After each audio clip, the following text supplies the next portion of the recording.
La grande question qui se pose aujourd'hui, c'est est-ce que les autorités sanitaires françaises se foutent de nous? Réponse sans appel de la direction à cette époque. Le chiffre d'affaires est plus important que la constitution des enveloppes. Merci de faire le nécessaire.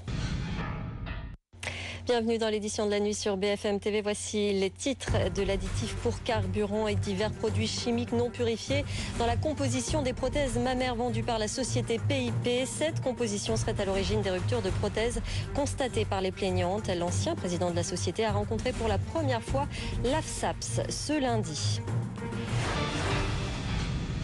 L'affaire des prothèses mammaires PIP prend un tour inquiétant. Un additif pour carburant ferait partie de la composition de ces prothèses, ainsi que plusieurs produits chimiques non purifiés, ce qui faciliterait la rupture des poches. On voit ça avec Julie Guillot. La composition du gel utilisé dans les prothèses PIP était un secret jalousement gardé par le fondateur de la société. D'après la radio RTL, on retrouve dans ces prothèses des produits utilisés pour fabriquer le caoutchouc ou des composants électroniques.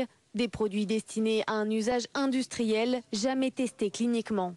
Ce chirurgien plasticien a implanté des prothèses PIP à 240 patientes.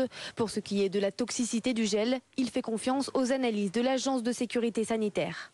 Je pense qu'il faut être raisonnable et se baser sur l'analyse qui a été faite par l'AFSAP, qui a dit qu'il n'y avait pas de génotoxicité, qu'il y avait des dérivés qui étaient vraiment très très inquiétants. Je pense qu'il l'aurait dit.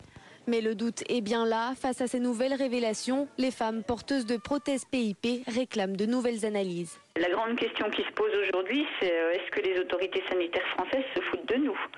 Parce que si test il y a eu, effectivement, ça aurait dû mettre en avant un certain nombre de choses, dont la composition des 10 implants. 20 cas de cancer ont été signalés chez des porteuses de ces prothèses en France. Même si pour l'instant le lien entre la maladie et le gel PIP n'a pas été formellement établi, le gouvernement a tout de même conseillé aux 30 000 porteuses de prothèses PIP de faire retirer leurs implants. La grande question qui se pose aujourd'hui, c'est est-ce que les autorités sanitaires françaises se foutent de nous? Réponse sans appel de la direction à cette époque.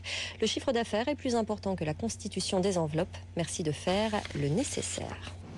Une situation parfaitement intolérable pour les 30 000 femmes porteuses de prothèses PIP en France. Témoignage d'une plaignante qui vit aujourd'hui les conséquences de cette affaire. Elle est au micro de Perrine Baglan.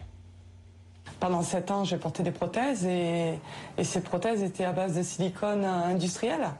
Comment ça a pu être accepté par l'AFSAP aussi? Parce que l'AFSAP a mis le tampon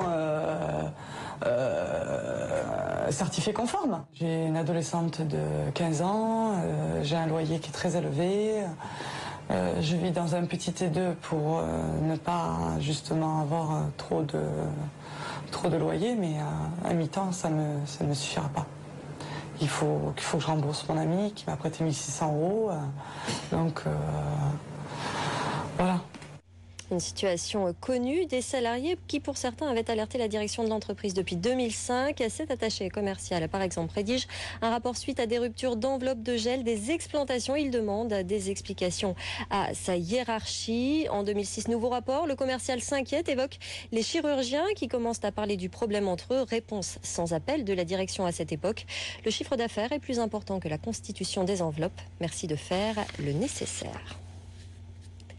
Le gouvernement décide finalement de soutenir les salariés de SeaFrance. Les ministres des Transports et de l'Écologie